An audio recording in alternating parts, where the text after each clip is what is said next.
Muy buenas tardes. Gracias por estar con nosotros una vez más en esta su programación en español del Canal 17. Les saluda Pedro Corso, periodista de Radio Martí. El día 10 de abril próximo, en Perú van a efectuarse elecciones presidenciales. También se va a elegir un nuevo Congreso. Perú tiene una singularidad, y es que también se eligen a 2 vicepresidentes. No tengo conocimiento que en otro país de América Latina existan 2 sustitutos del presidente de la República. Para hablar de Perú, de las condiciones que existen hoy en ese importante país de nuestro hemisferio y de una historia clave en el desarrollo de América, hay que destacarlo, hemos invitado a 2 peruanos, a 2 analistas que nos van a poner en el contexto presente del Perú, pero también las perspectivas de los próximos comicios. Nuestros invitados son José Castillo y Jorge Velasco. Con ambos vamos a tratar el tema, repito, de Perú. Castillo, gracias por estar acá. Muchas gracias, Pedro. Velasco, también a ti. Pedro, y agradecido a los 2. Así que vamos a empezar con la juventud. Sí. Nosotros que pasamos un poquito de años por encima de él, ¿cómo tú aprecias la actual situación de Perú con el gobierno de Ollanta Humala? Bueno, el gobierno de Ollanta Humala tuvo una perspectiva izquierdista al principio, ante las elecciones. Estaba muy identificado con el gobierno de Chávez y los gobiernos socialistas, comunistas de Latinoamérica. Pero llegó al poder porque la gran mayoría de los partidos políticos de Perú se unieron a ellos en contra de Keiko Fujimori. Y en la práctica, en los 5 años que ha tenido Ollanta Humala, ha sido un gobierno que prometió mucho e hizo poco. Le prometió mucho de justicia social y ayuda contra la pobreza, y lo que ha habido escándalos de corrupción muy específicos que envuelven a la primera dama, que es su esposa, Nadine Heredia.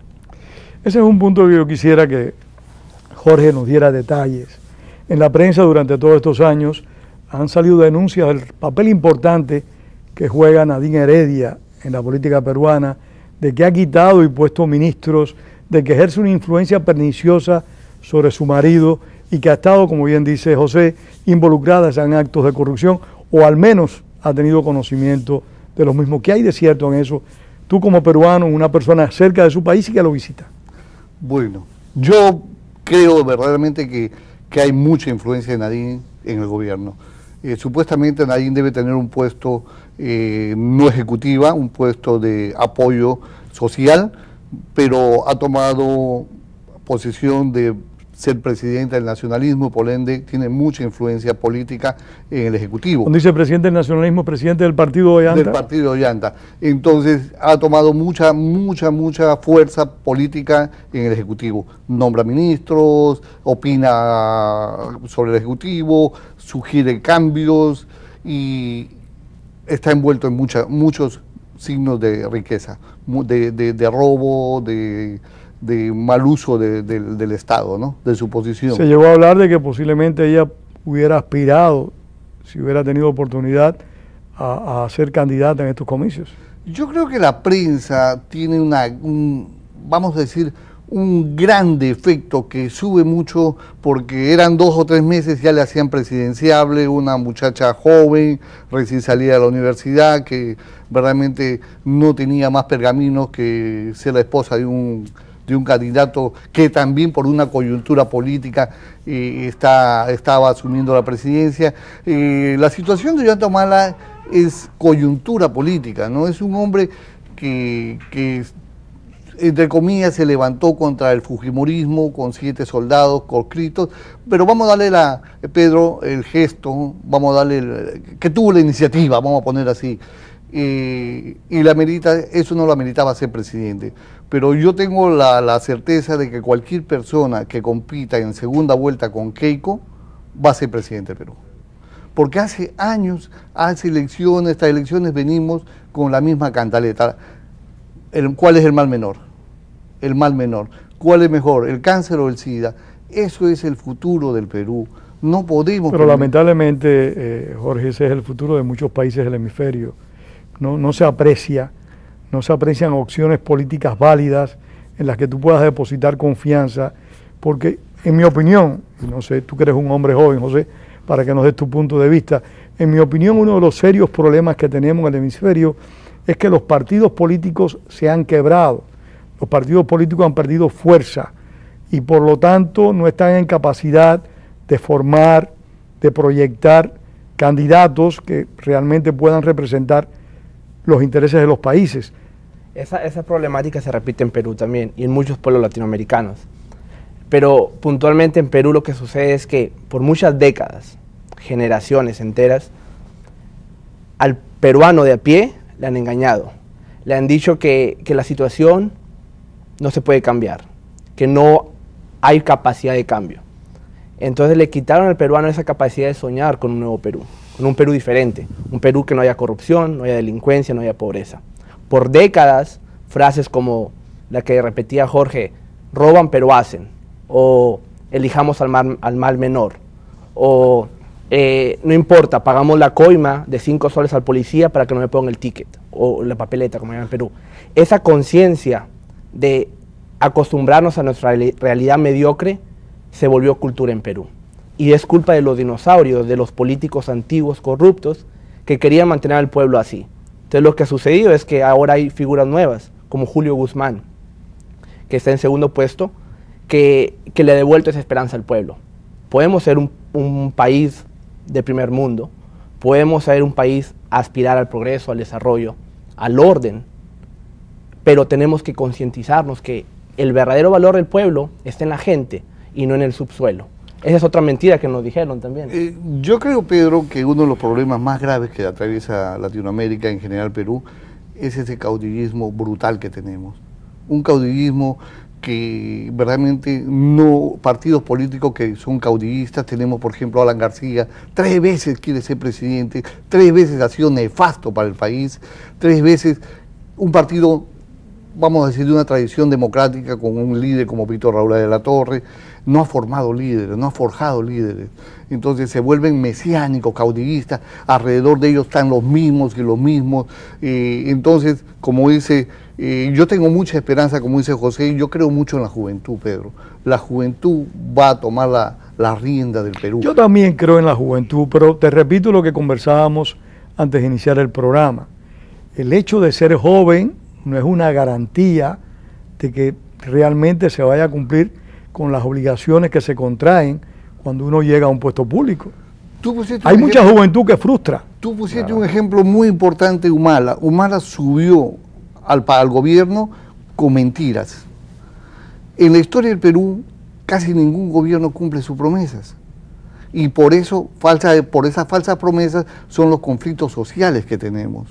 Tenemos un problema en Perú. Perú es un país eminentemente minero. Tiene minería pues en todo su territorio. Entonces tenemos a un Ollanta Humala que va a un centro minero y dice, preferimos el agua antes que la minería, y cuando sube de presidente se olvida de su promesa y lo primero que hace es minería. Entonces hay una dicotomía, hay un doble mensaje, ¿no? Entonces yo creo que Latinoamérica, Perú en especial, vamos a hablar de Perú, tiene un punto de quiebre en su política.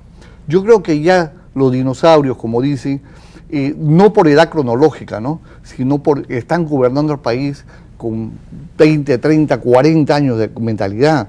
Entonces, por ejemplo, llega la gente joven con un nuevo concepto, a cambiar algo que se institucionalizó en el país, la corrupción. Te comentaba que del PBI, cifras, el 30% lo roban. Sí, es un porcentaje elevadísimo. Elevadísimo. En nuestro país hay un eslogan que dice, hace obras pero roba. Roba pero hace obras, perdón. Y eso ha llegado a la sociedad, o sea, la sociedad ha llegado a ese nivel de lasitud, de aceptar, de perdonar, de comprender a un político ladrón. No, y se vuelven cómplices. Te pongo un ejemplo.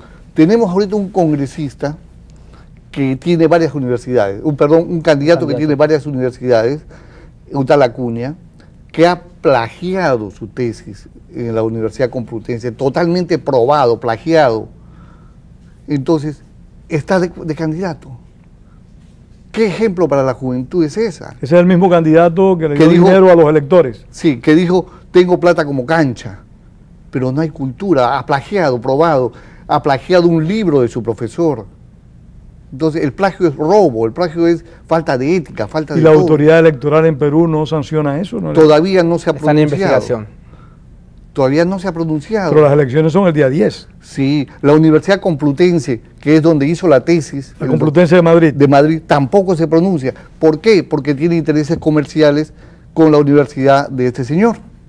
Entonces, prima el dinero, prime la prebenda, ¿no? Prima muchas cosas antes que la ética, que la moral, ¿no? Entonces, O sea, a veces no son solo los políticos los que están echados a perder, también a veces son los pueblos y muchos electores. muchos electores. Nos hemos acostumbrado a la mediocridad, como dice. Somos un país que tiene una riqueza en todos los campos, mineral, agroindustria, es decir, La pesca. turismo, la pesca, es decir, somos un Pero país próspero. también es justamente eso, es lo que nos ha echado a perder. Esa creencia que nuestra riqueza solamente radica en lo que tenemos y no en lo que somos. Y se ha dedicado a invertir en minería, en la pesca, en la explotación del subsuelo, etc. Pero se nos ha olvidado el ser humano, de explotar el potencial del ser humano, el talento, la capacidad, la dignidad. Los pueblos latinoamericanos, en específico en Perú, sale último en educación, en todos los estudios globales. Perú. En matemáticas. En el test de PISA salió en último matemáticas, lugar, ¿no? en ciencias, en todo. Entonces nos hemos olvidado por completo, pero es un cuento que nos han echado al Perú, al peruano y a muchos pueblos latinoamericanos, que tu riqueza está en el suelo.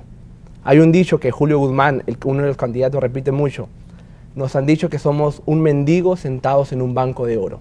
Por generaciones, yo desde pequeño he escuchado eso, que el Perú es un mendigo sentado en un Hay banco que de oro. recordar el virreinato del Perú. Pero nos, Lo dijo un gran nos escritor, nos Raimundo, nos tildan de mendigos. Entonces, pero la verdadera riqueza de los pueblos, de las sociedades, están en el ser humano, en la capacidad, en el talento del ser humano. El contexto lo cambiaron, ¿no? Por ejemplo, algo que me llamó la atención que habla de Julio Guzmán, que empezó su discurso y me encantó, dijo, voy a devolver al pueblo la ilusión de ir a votar. Porque Perú, la gente en Latinoamérica, en Perú ya no tiene ilusión de votar, porque es más de lo mismo de lo mismo. Entonces, el concepto de Julio es dar prioridad al ser humano. Por ejemplo, hay una cosa muy importante, ¿no?, que escuché en la mañana en un discurso, que la educación en el Perú debe empezar desde la barriga de la madre. 5 meses ya está en formación. La edad de 1 a 5 años es donde se debe formar al niño para esperar un óptimo desarrollo en su vida de adolescente y de adulto, ¿no? Entonces, en nuestro país es muy descuidado. Casi el 90% de la gente que cuida a los niños no son profesionales.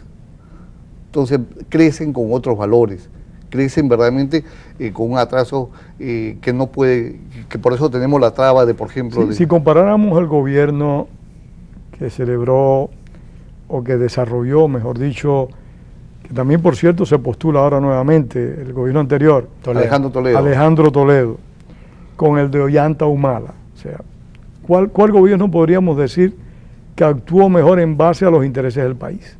Entre Ollanta Humala y Alejandro Toledo, que repetimos, es también candidato a la presidencia en estos comicios. A mí me da pena cuando un candidato como Alejandro Toledo, que hizo un buen gobierno, yo apoyé mucho a Alejandro Toledo, para mí fue un gran líder, hizo un excelente gobierno, nos reinsertó al mundo financiero. Fue capaz, por ejemplo, de mantener una posición bien distante de las políticas populistas.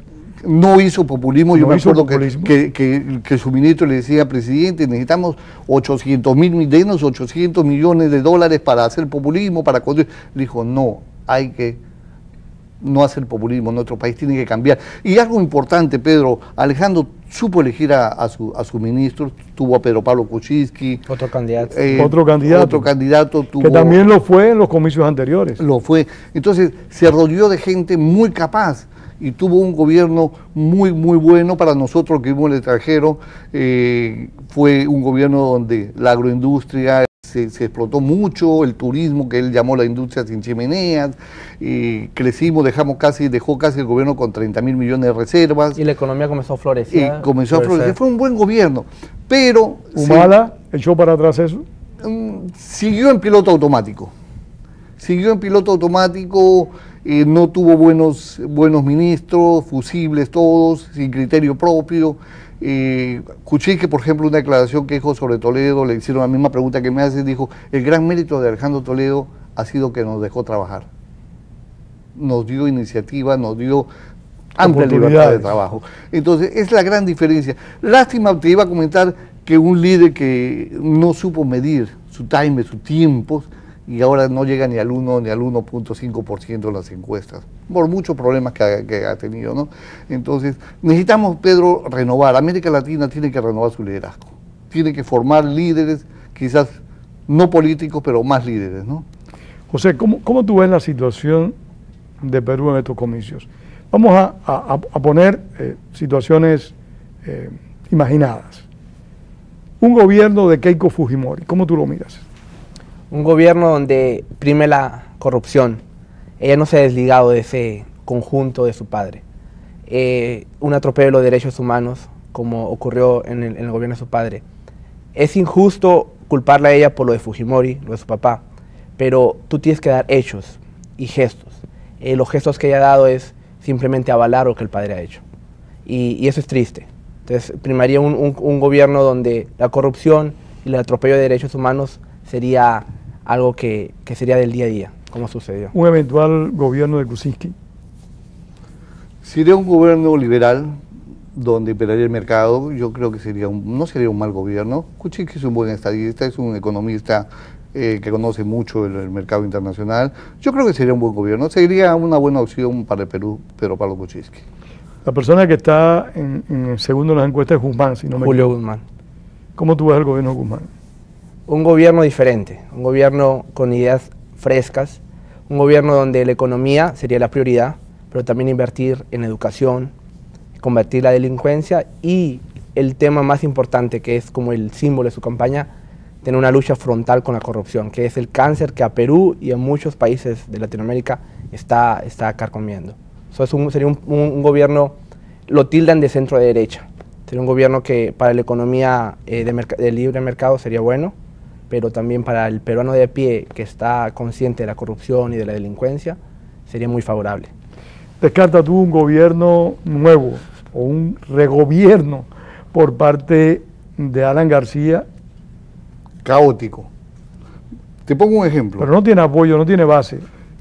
Te pongo un ejemplo. ¿Cómo es posible que un presidente, y voy a decir una perlita de todo su background de Alan García, indulte a casi 6.000, 7.000 presos, y los indulte, y no sepa a quién indultó? Y solamente uno está preso. Se cobraron una cantidad por cada indulto. Indultó 7.000 presos, así de la noche. Él cobró dinero para indultar a las personas. Alguien al menos. Alguien al menos. Uno está preso, pero él intocable. Él no sabía nada. Él firmó, Él firmó y mandó corregir muchos cuadernos de amnistía. Y no sabe nada. Y la mayoría de esos presos están por delito de narcotráfico. Hay un nombre, le han dicho los narcoindultos. La gran mayoría son narcotraficantes que han vuelto a delinquir en la misma piedra que han tropezado. Salió su ministro en un programa, de verdad que es vergüenza ajena. Yo digo, salió su ministro en la expansión de por la cárcel. A ver tú, ¿por qué te metieron? Narcotráfico. ¿Cuánto? 10 kilos. Ya, te vas a portar bien, ¿no?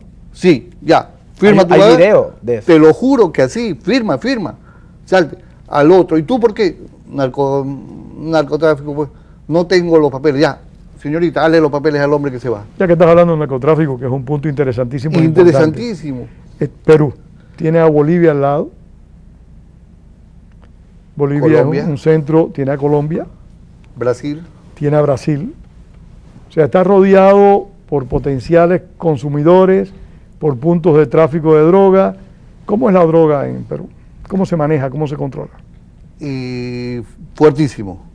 Es, a no decir, una de las lavanderías más grandes que puede existir. ¿Perú? Sí. Perú calculan que son cifras abismales que están en las reservas, ¿no?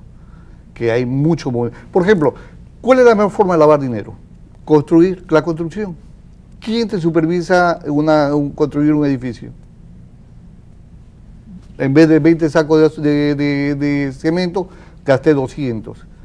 En vez de 10 empleados, gasté en 50 empleados. O sea, es uno de los segmentos que realmente que no está controlado. O sea, muchas veces miran para el costado, muchas veces se hacen los locos, ¿no? Es mucho dinero, muchísimo. Tú sabes que la droga es uno de los... ¿Y la droga está metida en la política, aparte de lo que hizo Alan García con estas... No creo, de verdad que no creo, no podemos decir que ha llegado a tan profundamente a un tipo Colombia en su momento, ¿no? Pero ahí está. Pero estamos en la amenaza de convertir en un narcoestado, porque el dinero, y ahí sí temo estar de desacuerdo, ha infiltrado ciertos niveles del gobierno, niveles locales. Eso es muy peligroso. Niveles locales, y así comienza. Por ejemplo, el señor Acuña tiene conexiones, investigaciones de su familia por narcotráfico y lavado de dinero. Hay diferentes donde más se autoridades regionales que están envueltas en narcotráfico. Donde más se vio fue en el gobierno de Fujimori, donde más corrupción y más cosas de narcotráfico, inclusive un preso que declaró y que acusó formalmente a Montesinos y a Fujimori, que les daba un cupo. De eso quiero preguntarte, de Fujimori y su gobierno, para beneficio de nuestros televidentes. Existe la visión para muchos de nosotros que no tenemos conocimientos suficientes sobre las situaciones internas de países como el de Perú, de que Fujimori fue el hombre que logró eliminar por completo el movimiento terrorista Sendero Luminoso, que fue particularmente cruel. Sendero Luminoso fue como una especie de avanzada de lo que es hoy en día el Estado Islámico. Yo recuerdo aquellos crímenes. Fue brutal. Fue brutal. Brutal. ¿Es cierto esa labor de Fujimori de destruir el Sendero Luminoso, o fue un proceso nacional en contra del organismo? Yo quiero ser generoso con Fujimori. Yo quiero ser generoso. Le quiero dar el crédito a Fujimori, que acabó en su primer gobierno con el terrorismo. Vamos a ser generosos. Pero después vino la desgracia para nuestro país, ¿no? Vino la corrupción, la compra de los medios, vulneró las instituciones, la independencia por eso no existía, pero... Y un golpe de Estado institucional. Un golpe de Estado institucional. O sea, la corrupción fue galopante. Violó todo las instituciones. No hubo institución que no estuviera violentada por Fujimori y Montesinos. ¿Por qué regresó Fujimori a Perú con todas las amenazas que vendían en su contra? Algo como, para algunos, como una acción masoquista. Es una pregunta que muchos peruanos se hacen. En mi humilde opinión, yo creo que él esperaba que el pueblo lo apoyase, que el pueblo se iba...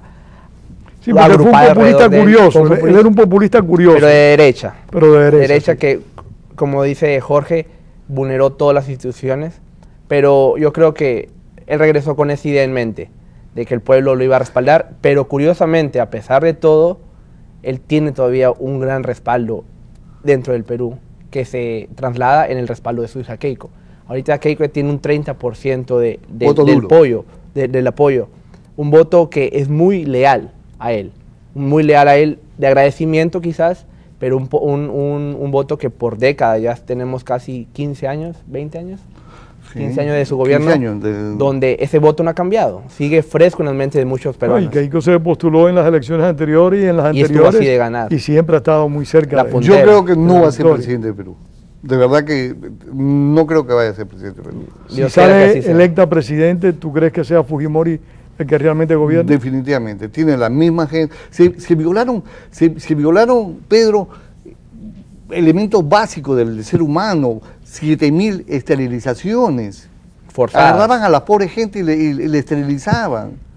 O sea, para que no pudieran tener familia. Para que no puedan tener familia. ¿En base a qué lo hacían? Eso es parecido a lo que hacían. Supuestamente en base a la planificación familiar. Pero la planificación familiar lleva derechos humanos. Por supuesto, y respeto a la persona. Y respeto a la persona. Decide participar. Y cuando le preguntan a Keiko, quiere echar la culpa a los médicos. No puede ser, es una orden. ¿Cómo Fujimori no va a saber eso? ¿Cómo Fujimori no va a saber? Y también el gobierno creó un grupo paramilitar que se dedicaba a asesinar, sin juicio y sin nada. Ese es el caso de la Cantuta. La Cantuta, que sospechaban que podía ser terrorista. Entonces, el gobierno Fujimori hizo mucho por el terrorismo. Como dice él, hay que ser generoso y agradecerle. Pero hubo muchos atropellos de derechos humanos y el costo fue muy grande para la dignidad peruana. Tú lo sabes más que yo, Pedro. No hay dictadura buena. Seguro que no. Ni de derecha, ni hay déspota bueno, ni hay un caudillo bueno. No. Entonces no hay. Y siempre la democracia es el mejor camino para los países. Lamentablemente el tiempo corre. Quiero hablar muy brevemente de las elecciones, que ustedes nos digan los candidatos, pero quiero hacer una pregunta como periodista. La prensa en Perú, ¿Está limitada? ¿Es libre? ¿Padece restricciones? ¿O no hay problemas? La prensa se ha convertido en el cuarto poder, creo, en el Perú. La prensa está muy mediática. Y ¿Pero no está comprometida con ningún político? Está comprometido con intereses particulares. Privados. Yo creo que no hay una apertura total en la prensa. O sea, la prensa no está actuando correctamente, está actuando en base a intereses. No hay objetividad. No hay objetividad. La prensa está muy centralizada. Por ponerte, un grupo tiene 7 periódicos. Eso es pernicioso. Y dos canales. Totalmente. Y dos canales. Y 2 canales. Eso me hace pensar en Daniel Ortega en Nicaragua, que controla todos los medios, Evo Morales en Bolivia, Nicolás Maduro en Venezuela, Claro, pero esos Rafael son Correa en por- Ecuador. Por intereses privados que están afectando la campaña. Y hemos llegado que el periodismo se convirtió, está bien que sea un periodismo de investigación, pero se ha convertido ya en que las buenas noticias no venden. Lo que venden son las malas noticias, lo que vende es el chisme, lo que vende no son objetivos. Yo creo que la prensa está jugando un papel negativo en este paso de Perú. Por ejemplo, tenemos un buen candidato que es Guzmán. Tenemos un buen candidato que es Barnechea, tenemos un buen candidato que es Verónica Mendoza. O sea, son recambios generacionales. Pero no tiene espacio, no tiene posibilidad. No tiene muchos espacios. Y cuando tiene espacios negativos, Muy de limitado. ataques, imparciales. O sea, la prensa está en alguna medida controlada por los poderes económicos. Correcto. Totalmente, totalmente. Sé que tenemos, ya nos queda un minuto, candidatos delanteros, me decías. Keiko Fujimori. Keiko, y yo creo quiero ser pitonizo. Keiko y Guzmán La a segunda la vuelta. segunda vuelta. A la segunda vuelta. Keiko y Guzmán a la segunda vuelta, Guzmán presidente del Perú. Por el bien del Perú, si es así, Julio Guzmán que sea presidente, por el bien del Perú. Es un muchacho nuevo que tiene muy buenas ideas y un equipo de trabajo Y espectacular. experiencia y más que todo credenciales académicas muy importantes. Keiko Fujimori y Guzmán. ¿En la primera vuelta no crees que venza ninguno de los dos? No va a haber primera vuelta. No va a haber ganador en primera vuelta. La segunda vuelta es la opción. La opción. La segunda vuelta es la opción Keiko y Guzmán. ¿Cuándo se viene a producir la segunda vuelta? Un mes después. del 10 Un de mes abril. después. O sea, después del 10 de abril son las elecciones, el 10 de mayo. El 10 de marzo. Muchísimas gracias a Muchas ustedes por gracias, haber Pedro. estado con nosotros. Gracias, Pedro. De verdad Muchas que gracias te por agradezco. Y lo mejor para oportunidad. Perú. No tengo candidatos, pero deseo lo mejor para una gran nación. Es lo mejor. siempre. Muchas Lo gracias. mejor para Perú. Y gracias a ustedes por haber estado con nosotros esta tarde. Les esperamos el próximo domingo de nuevo en Opiniones. Y recuerden, como decía el apóstol José Martí, la palabra es para decir la verdad, no para encubrirla. Tengan todos muy buenas tardes.